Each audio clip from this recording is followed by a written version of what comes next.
Hi, I'm Walter Glenn, And I'm Katie Glenn. and we're leaders of Marriage Sensation.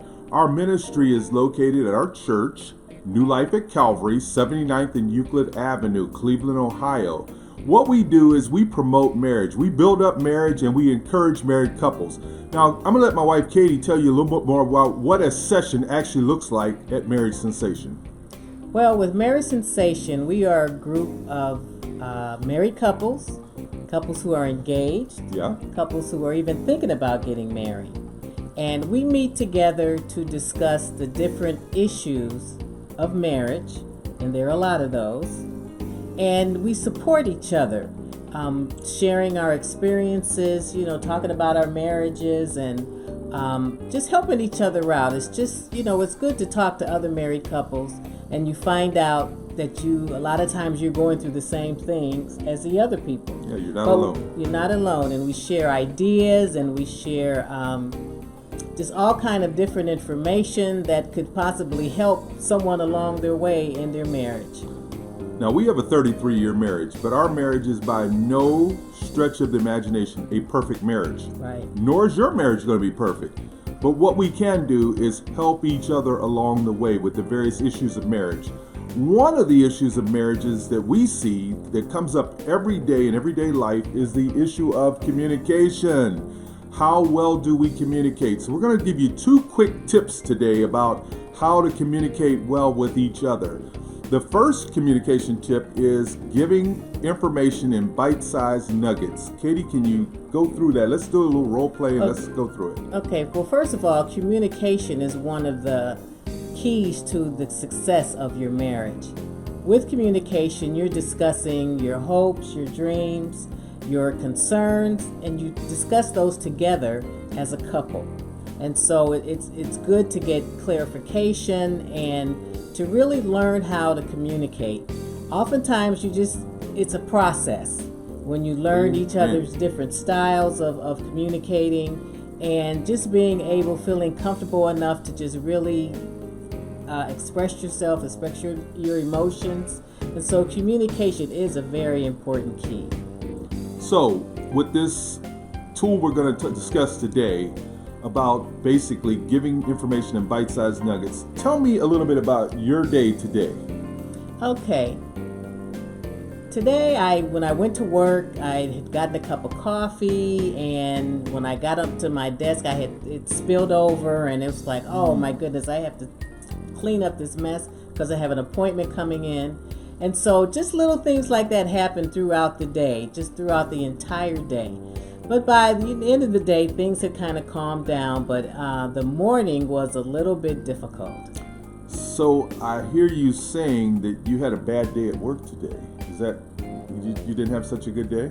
No, that's not what I'm saying. I'm just saying that it started off bad, but by the end of the day, everything had worked itself out. And so it was just a pretty good day, but not a bad day. Okay, well, see, that's why it's so helpful for couples to clarify information. Right. Because initially, when she told me what her day looked like, I'm thinking she had an awful day. But really, in reality, her day turned out to be pretty good, and there was only just little sections of her day that were challenging, but the overall day was a good day. So instead of giving a person information in 5 pages of dialogue, we need to give them information in bite-sized nuggets, a paragraph, and say, well, what do you think about that? And then they can come chime back in and say, well, okay, here's what I heard you say. And then the clarification part comes in where, no, that's not quite what I said, but you're close. And here's what I'm really saying. The one thing I appreciated was that you even asked how my day was. And the other thing is that you came back and wanted to clarify exactly what I was saying so you would understand what I was really trying to tell you. And I appreciate that a lot. And that's a good form of communication. Like you said, you're getting little bite-sized pieces of information, not so much that you can't remember everything, but just little bite-sized pieces so that when you tell it back to the person, it's easier to understand or just get clarification. Amen.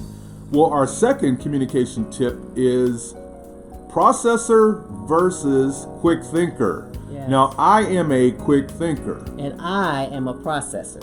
So how does that affect our marriage, honey? Tell me about the processor.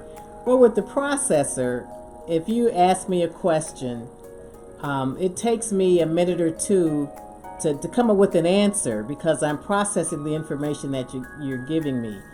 The most difficult time is if we're having what we call intense fellowship. Yeah, arguing. And arguing, yeah. Intense fellowship, that sounds a little nicer. And so it's taken me a minute to just get my thoughts together so that I can respond to the question. And so it just takes me time.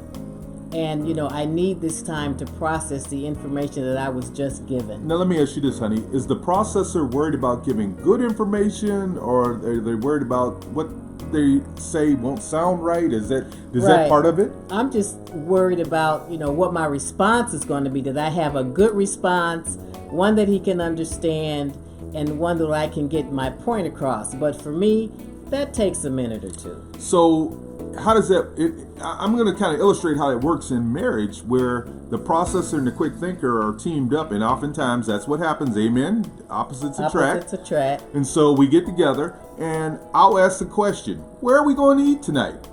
And the processor starts thinking, because there's Red Lobster, there's Golden Corral, there's all kinds of restaurants, right? And so Right. they're thinking about the whole gamut of restaurants. And I'm thinking, okay, how long does this take? Come on, let's go. And the processor is just starting the clock. Now, if you can imagine a clock, and the clock starts, it starts ding, ding, ding, ding, and they're processing.